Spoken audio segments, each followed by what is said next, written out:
All right, we're here today in a BMW M3 E36 generation, 1997. This car is a big time favorite for people who love driving fast in the hills. They love to modify it. They love to lower it, slam it, put on a supercharger, give it a race spec cam. It's mostly stock. It's got 142,000 miles on it. And as with most E36 M3s, it's had a few things done, mostly in the form of a dine-in intake system and exhaust with an ECU tune.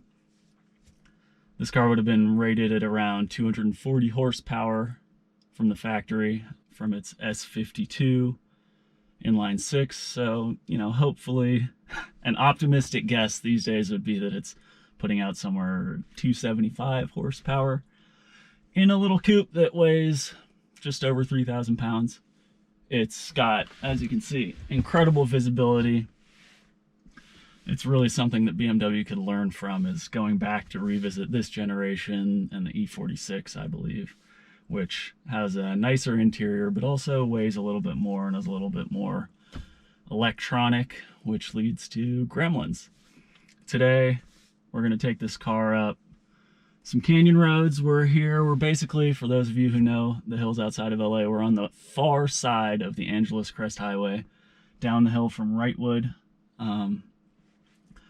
It's basically the terrain that this car was made to drive. The suspension, the limited slip differential. We're riding on factory 17-inch wheels, Michelin Pilot Sport tires. They're 225s at the front and 245s at the rear.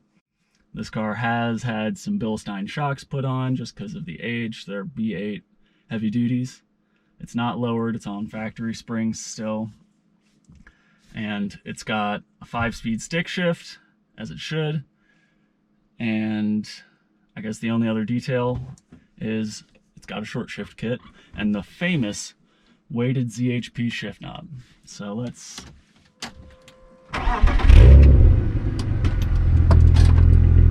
sound of the climate control system turning on. The shifter is a little notchy. I already warmed the car up, but it's still just a little close in. It was built by Ronald of Auto Solutions, and it's supposed to be the best short shifter you can get in this car, and it's still probably the worst thing about the car, other than things we'll get into as we go along. Highway in a sec, but you can hear the 6-cylinder engine revving up a little. It's got a red line that's either 6,500 or 7,000 depending on how you're feeling about how warm your car is. It's a cold day in LA today, probably high 40s, low 50s out here.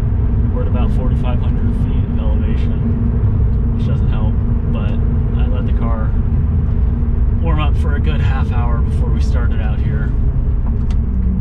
Here we go onto Big Pines Highway, where there's going to be some pretty good twisties.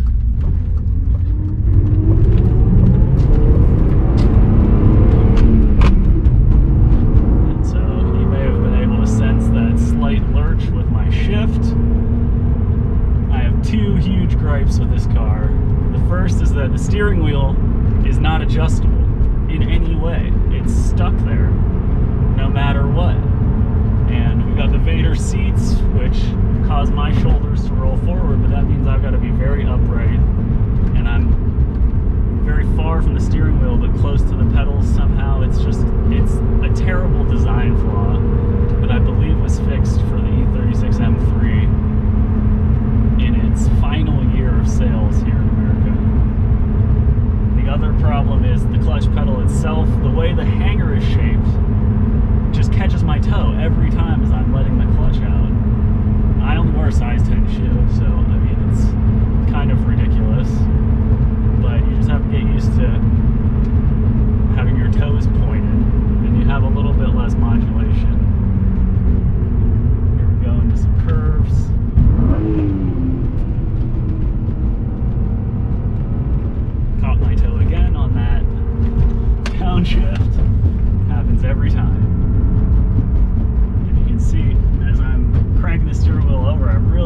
stretch out, but the car itself takes the turns far better than I could ever hope to.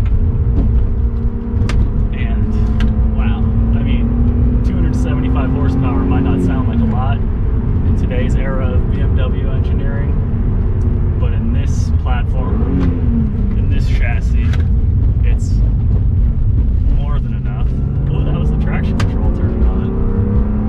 I don't even know how to turn that off in this car. Oh well, we'll see how that goes. One of the best parts about this car is the visibility, and that gets us into what BMW has lost over the years in their interior design and exterior design. This car has a ton of space.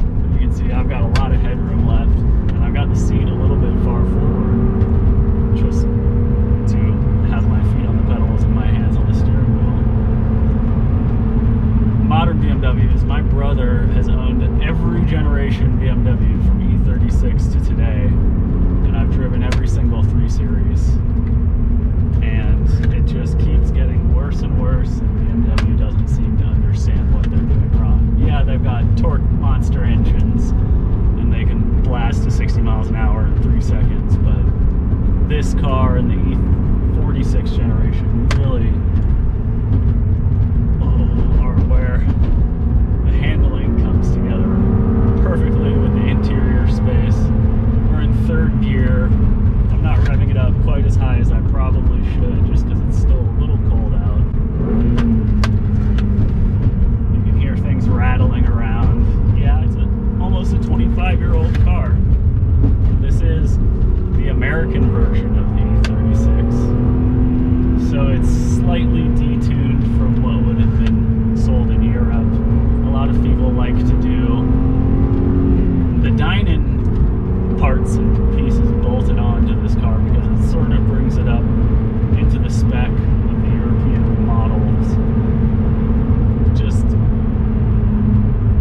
with a little bit more power and a little bit better torque at the low end. But really, getting more power in this car isn't really what it's all about. It's all about handling. This car has had just about every single bushing on it replaced, except for the subframes, which are now solid mounts.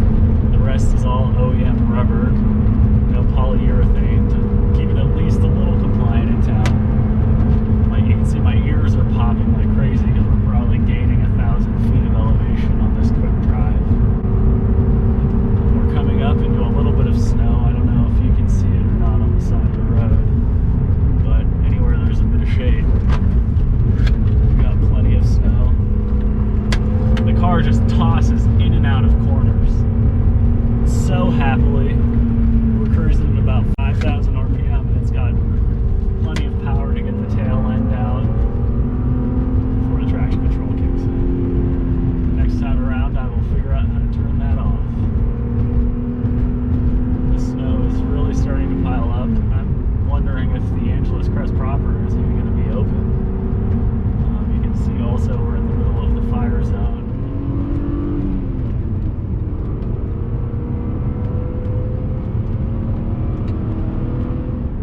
This is coming out into a flat section where we'll really open it up.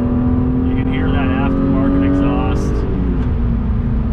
The short shifter is great from 3rd to 4th, but when you're in these hills, you're really going from 2nd to 3rd, and that's not the best shift for this car and this short shifter, which actually Ronald of Auto Solutions designed it to move the entire shift lever mechanism closer to the rear of the car to help it have a little bit better ergonomics to go with the steering wheel and clutch pedal placement.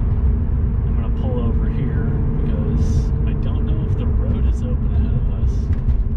Let's see, that's saying change required and closed ahead. Well, oh, there's a giant ditch in the road.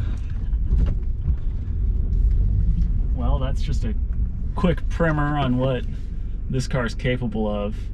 I mean, it just goes so fast up those hills. What could you really do? You could get some higher end shocks, lowering springs, coilovers. You could install a supercharger or just do a full-on engine rebuild, but really you're gonna reach your own limits before you reach the limits of this car's traction. And even at 142, almost 143,000 miles, it still drives amazingly. The S52 engine is supposed to be able to go up to 200,000 miles. Then you do your rebuild and you build it up for a little bit more power to be able to keep up with the modern BMWs, which in the end are going to be a lot faster in a straight line. But the real question is, in 25 years, have BMWs gotten better at handling? I would say probably not, but I'd love to drive a new M2 lightweight, see how that goes to find out.